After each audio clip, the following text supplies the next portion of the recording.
Welcome to Canada's podcast. Hello, I'm Mario Toneguzzi, managing editor of Canada's podcast. Joining me today on Calgary's podcast is Bryce Weeks, who is founder of Clear Float Spa in Calgary. Thanks for joining us today, Bryce. Great to be here. All right, tell me just a little bit, first off, Bryce, what Clear Float Spa is and what you do. Sure. So Clear Float Spa is it's a spa, and what we focus on really is stillness and meditation. So we have 4 float pods and 1 infrared sauna. Infrared sauna is fairly straightforward. I can talk a little bit about the science behind that. And then we have 4 float pods. And essentially what float pods are, or float therapy is essentially you enter into an environment filled with 8 to 10 inches of water, filled with 1,000 pounds of Epsom salt. So it's 4 times more dense than the Dead Sea. So essentially what you do is you float completely weightlessly in a dark environment. You can turn on the light if you so choose as well, but essentially you're in complete darkness and floating in that water. And what that does is it activates your parasympathetic nervous system, which essentially deactivates your fight or flight response. And this helps you to naturally slip into a meditative state. So by removing all external stimuli, your brain can finally go, and kind of take that breath that we're constantly overwhelmed with social media, technology, brand messaging, and it kind of gives you that moment to come back down and enter into more of a grounded, centered stillness state. How did you start this? So I meditated a lot in my early 20s and found it completely life-changing. I was meditating for half an hour in the morning, half an hour in the evening, and just achieving really, really intense, blissful, great states. And I was blessed enough to have kind of a community around me and some great people in my life that were also going through that in my early 20s. And then in my kind of later 20s, so I've been in background is in sales and marketing. And as I continued to grow in that world, I just kind of became, I guess, very just kind of like, what am I doing here? What am I really selling? I was working for big corporations. And finally I came across float therapy and I was like, oh my goodness, this is a therapy that can help people. It can bring meditation into people's lives, and all my skill sets I can use in my background in marketing and branding to actually create a community for people, because meditation is very much a solo journey, but it's great to have people around you that are going through the same things that you're going through, and you can share with that in a community environment. So this brought all of the best technologies together for me to use my skill sets. So I'm curious, what first brought you to meditation in general? Like, something happened in your life, or it was just a long journey towards it? What brought you to that? Well, I think it was just a combination of a lot of things. I mean, I was a very hyperactive child, I guess. I think undiagnosed ADHD, lots of people throw that term around, but I was a very active child. I'd always be, losing my keys, misplacing my keys. And I just wanted to be a little bit more still. And I decided to just try meditation. And I was like, I'm just going to sit for 20 minutes every day for 3 weeks. And I'm going to see if anything happens. I just made that small dedication. And I think it was 2 weeks. And after 2 weeks, I was like, that was okay, but I didn't really feel it. I was like, I'm going to do one more week. And then, 2 days into that third week, I remember just having one moment where I was just like, no thought. And I just got hooked. I was like, wow, that was such a unique grounding. I was like, I didn't know that was out there. And then I just went down an intense journey and continuing to do it. And it just brought me so much more peace and calmness in my life. So I'm just curious, obviously, as you said, you're a very active child and then obviously living and working in the business environment. What was it like the first couple of times you tried to meditate? Could you sit still? It was hard. No, I mean, my mind was going the whole time. All I said was, I'm just going to sit still for 20 minutes. So I just wasn't going to move. And my thoughts were just going. And, I just used a strategy. Just every time that I had a thought, I would just say thinking, and then kind of come back to my breath. And literally I was sitting there for 20 minutes, just going thinking. Yeah. So I was constantly thinking, but I was just bringing an awareness to it. So it was very, very challenging for me. But like I said, after that 3 week, when I just had the one moment of that stillness, I was like, wow, okay, there's something here. And then I continued to practice more and more. And during that really intense period in my early 20s, when I was doing a lot, I was having incredible, calmness. Okay. Now, what about your first time you experienced a clear float? What was that like? So my first ever float, was just mind blowing. I mean, for me, it was like meditation on steroids because you're removing, when you're sitting there in your own house, you still hear, pipes or you just hear stuff and it's easy to get distracted. Or you think like, oh, I could turn on the TV, or you're just close to things that can distract you. And in a float, you are removed from all of that. I mean, you are in a pod, in naked or in a swimming suit, and there's nothing around you. You can't go get your phone. So it just brings that extra level of stillness to it. Yeah. And when you get really, really silent, some people are worried about the silence, but your thoughts, you kind of get to the end of your thoughts. They just feel a little bit louder, which brings more awareness to them, and then they dissipate so much easier. So I was just blown away. I came out and I was like, not only is it great for your mind, but then my body, I mean, you're completely weightless, so it increases your circulation. And I just felt like I had a massage for my brain and my body. Yeah. So, the people that you see through your spa, give me a sense of the kind of people are they? Male, female, young, old. What kind of walks of life are they from? I mean, every walk of life, which is the neatest part. I mean, we have some people who have been meditating for 30, 40 years and have, been to Tibet and meditated with Buddhist monks. And we have the 20-year-old that's literally like, I just want to try this. It seems like something that would benefit me. We have athletes. We have lots of some Calgary Flames come in, some NHL hockey players come in. We have lots of all different walks of life, some MMA fighters, lots of moms who are expecting, because it can help during pregnancy to help alleviate pain on the lower back, people with chronic pain, arthritis, fibromyalgia. It really helps with fibromyalgia. Yeah. So tell me. So it's very diverse. When you look at, you mentioned this about how all the noise that we have in the world today, and this baby is with us, like attached to our hips, literally, like almost 24/7. Is this, whether it's meditation or what you do, is it kind of desperately needed in our society today? I mean, in my belief, my very strong belief, it's the same as exercise. Yeah. If you're not doing it nowadays, I think you can see the rise of anxiety, the rise of depression, especially post-pandemic. Be grounded and to not get caught up in all of that and the scrolling and this, there's just so much of it. I think if you aren't exercising, eating well, sleeping well, and some form of mindfulness or meditation, and there's so many different kinds, you don't need to get caught up in the sitting in a float pod, or you can do walking meditations. I think if you don't have some form of mindfulness, that anxiety can creep in very easily.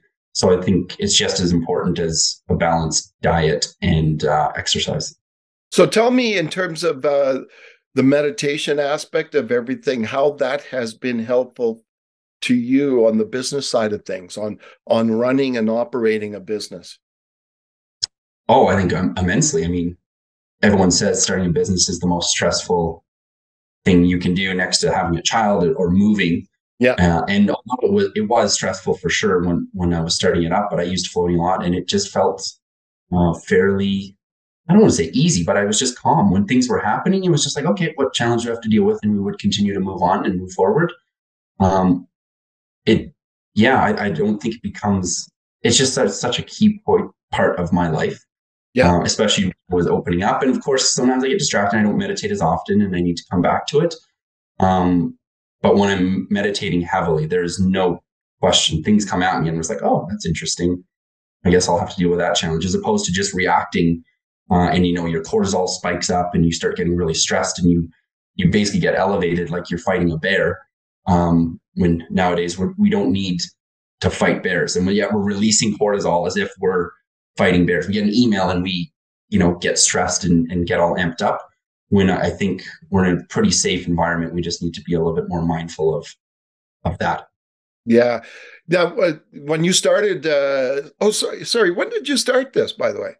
What year? So 7 years ago, next month. So May 15th is our 7-year anniversary. They said, okay, and this will probably air after that. So just, okay, May. Okay, so in May, at 7 years ago, when you first started as a business owner, what were some of the major challenges or biggest challenges you faced?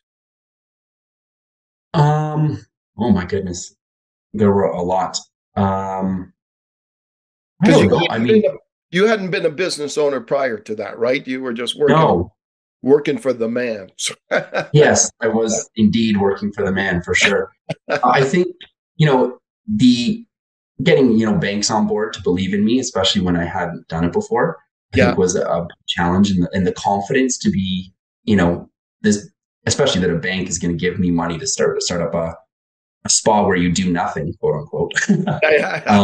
I think in my head, it was probably more getting out of my head and believing in the idea, which I had a really strong belief in it.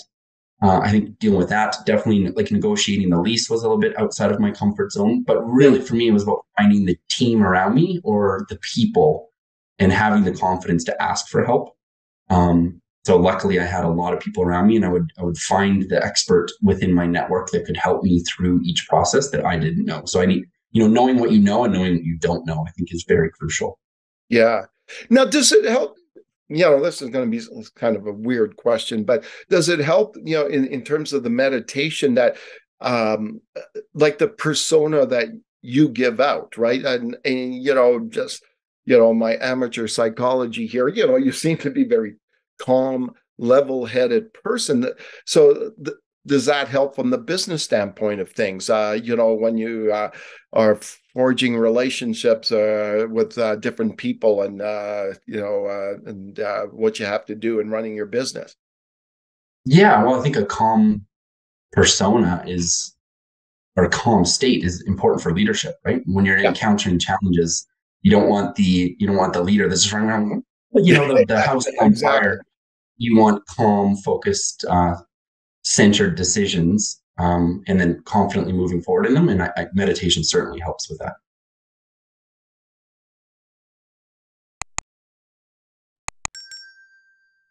Let's talk a little bit about running a business in Calgary, Bryce. How has that been for you?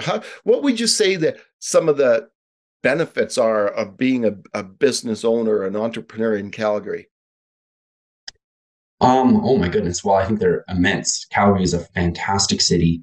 There's, some great disposable income from a lot of the people, well educated, populace as well.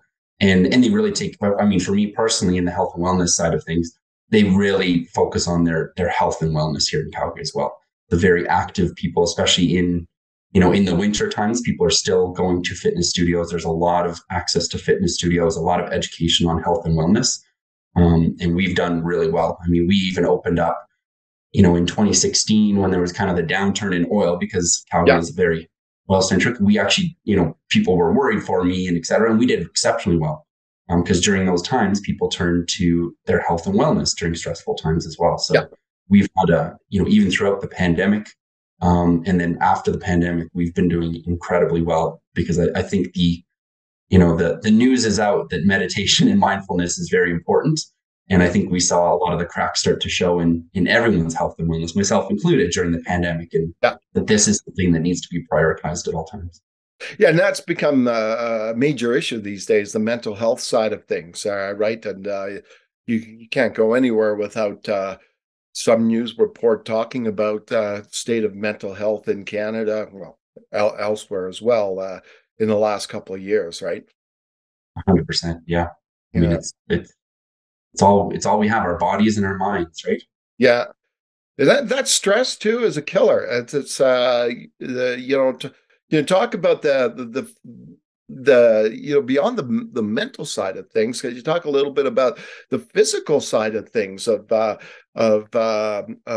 being in a healthy state of mind through meditation. Yeah, well, so essentially what happens is when we're overwhelmed or anxious, what's happening is we release cortisol, which is a stress chemical. And that's evolved from back in the day, when we're out and we encounter a bear, we release cortisol, it spikes our adrenaline, and we start to, or increases our heart rate, and we get ready to either fight or flight. The problem is nowadays we're so overwhelmed with Facebook, Instagram, Twitter, emails, phone calls, text messages, that our brains are so overwhelmed that we're releasing cortisol when we get an email. So an email to us is now like a bear. And that doesn't make a lot of sense, objectively, but when we're in it, that's the way it feels. So we release that cortisol, our heart rate goes up. It's just a really harmful chemical. Yeah. And what can happen is we start getting addicted to that cortisol. We can start, doom scrolling, as they call it, on Twitter, Instagram, and you're just scrolling and you're getting all these news feeds of how dangerous the world is and et cetera. Yeah. And we're in this heightened state and we're releasing cortisol. And that's a chemical that we should not be, we start to get addicted to it. And that's not the chemical we should be addicted to. We should be, releasing dopamine, endorphins, and the good feeling chemicals that we get from meditation, connection with community, exercise. And unfortunately, we're getting hooked to these cortisol chemicals, and it really does start to break down our body and our minds. And that stressful state it's not healthy. Yeah, exactly. And there's so many physical things that happen because of that. But when you're looking at being in Calgary, Bryce, I take it you're from Calgary originally, or no? Yeah, I was born in Edmonton, then moved to California, but I've been here since high school. I moved back here in high school. And what did you do before starting Clearfield Oats Spa? So I was in sales and marketing. So I worked for third-party agencies. So I got to work with really big brands, Microsoft, Kudo, TELUS, probably 50 of the top brands in Canada. And I basically helped execute on their sales and marketing initiatives. So a lot of experiential marketing and sales campaigns. I managed their teams and basically created experiences around that brand that tied to that brand. Sales can be quite stressful, can't they? It sure can, for sure. Yeah. Where do you think the stress comes when in sales? Does it come from the fact that you have to produce? Like it's a lot of jobs you just you just do your job and go your merry way. But in sales, man, if you don't bring in that revenue, like goodbye. Right. Yeah. Well, yeah, it's the metrics, right? Because you're constantly like, well, exactly where you should be at any given time, which is a little bit different than kind of a creative field. Yeah. But I think I mean, for me personally, I think a little bit of just the insecurity, right? If you set a goal and you don't hit it, there's the insecurity or the feeling of a failure. Yeah. But with more experience in sales, as I started to continue to grow in it, it's just setting a goal, being confident in it, and knowing the steps to get there. But I mean, it can still be as stressful as you make it, I suppose. The meditation certainly helps in the confidence of like, I'm going to get there.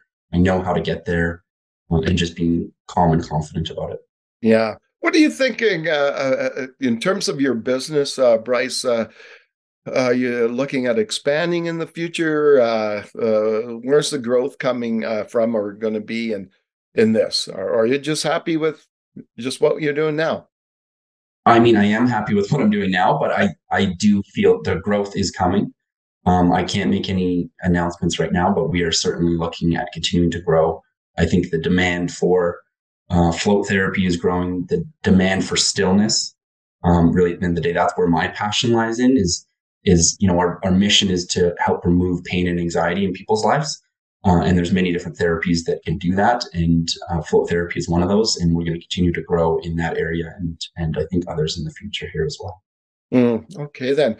So running a business and then obviously doing a lot of meditation as well. What besides that and maybe family, like, do you have any specific interests and passions, hobbies that you like to spend time with?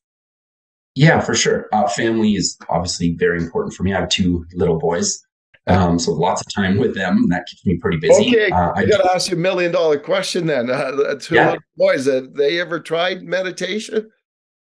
So actually, well, I mean, we have one 11-month-old and a 3.5-year-old.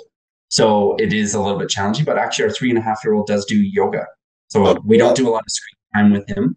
And the only screen time he ever gets is there's this great YouTube for kids, and it's yoga, and it's about 20 minutes or so, and he loves it. I mean, he actually does poses. He, as calm as he can be and as still as he can be, but he goes through the process and he really understands it, and it's really, really cute to watch as well. I'm going to come back before I interrupted you to that question about your other hobbies and interests, but I'm just curious, how important do you think it is to obviously when you have this toddler learning kind of this stuff at an early age, how important do you think it is for all of us, for people to understand, I guess, and to maybe even practice in some way that stillness and meditation in life at a young age, starting at a young age? I think it's crucial because I think at a young age, you're developing your emotions, right? And I think keeping kids busy was a very big part of parenting in the past. Oh, yeah. And then kind of ignoring emotions to a certain degree. It would just be like busy, busy, busy. You hurt yourself, like let's distract. Yeah. When I think processing emotions is very, very important. Sitting with your emotions, learning what your emotions are, feeling sad and actually sitting in that and understanding what it is so that it can wash through you. Yeah. I think that's really, really crucial. And a lot of parenting techniques are starting to turn to that, to allowing children to kind of feel it and move through it. So we try to be as confident and calm with our child as well when he's, he still has meltdowns, of course. Yeah. But I think we practice a lot of mindfulness as best as we can, while he's going through that so that he can learn those different emotions and move through them as well. Excellent. So back and so hobbies, interests, passions, anything else that you have out there? Yeah, I love playing hockey. I love golf. So I love competition and trying to push myself and my body as well. So I love doing that. And I started getting back into kind of working out again and lifting more weights. I used to do a lot of cardio and Peloton. I also love, but now I've started to try to get back into lifting a few more weights. Just as I get older, I feel my body isn't as strong as it used to be. So I'm trying to build a little bit more strength for my kids so I can continue to be active for them as well. So I'm curious, actually, when mentioning a competition and stuff like that, do you think the meditation, everybody talks about whether you're an athlete or, even in the work you do, sometimes getting in the zone, right? Do you think meditation helps with that? Absolutely. Like you'll see an athlete, the basketball player just sitting and boom, boom, boom, like 3-point shots continuously, right? It's just like, and I find that myself sometimes when I'm, as a journalist writing, there's certain times I get into a zone and like end of the day, you wonder, holy crap, how much work I've done today, right? So you think that's helpful to do stuff like that? Absolutely. So when you meditate, you enter what's called a theta brainwave state. So when we're active and awake, we're in an alpha state or a beta state. Usually when we're watching TV, we're in an alpha state, which is a relaxed kind of receiving mode state. When we're active and thinking, that's a beta state. And then when you start to meditate, you enter a theta state. So peak athletes actually enter theta states quite frequently because they're so single focused. They're essentially in a meditative state where there's nothing else going on. They're not thinking about groceries. They're not, thinking about an email or anything like that. They are single-mindedly focused. Yeah. So the more frequently we can put ourselves into a theta state, the more focused we can be and the more calm and confident we can be as well. And ironically, children are actually in a theta state an awful lot, which is a really creative state. So children live in a theta state a lot. And as we get older, we start to, move out of that and aren't in that as often. And that's where meditation can bring us back into that creative. Meditation is very creative as well, which a lot of people don't think of meditation as creative, but it really brings a lot of creativity and you can be creative in your meditations too, which is really neat. Yeah, cool. Excellent. Well, thanks very much, Bryce, for joining us today. Thank you very much for having me. It was a fascinating discussion, and I'm looking forward to my own meditation. So, amazing. Yeah. Excellent. Thanks very much. That was Bryce Weeks, who is founder of Clear Float Spa in Calgary. I'm Mario Toneguzzi with Calgary's podcast. I'm managing editor of Canada's podcast. Thanks for joining us today.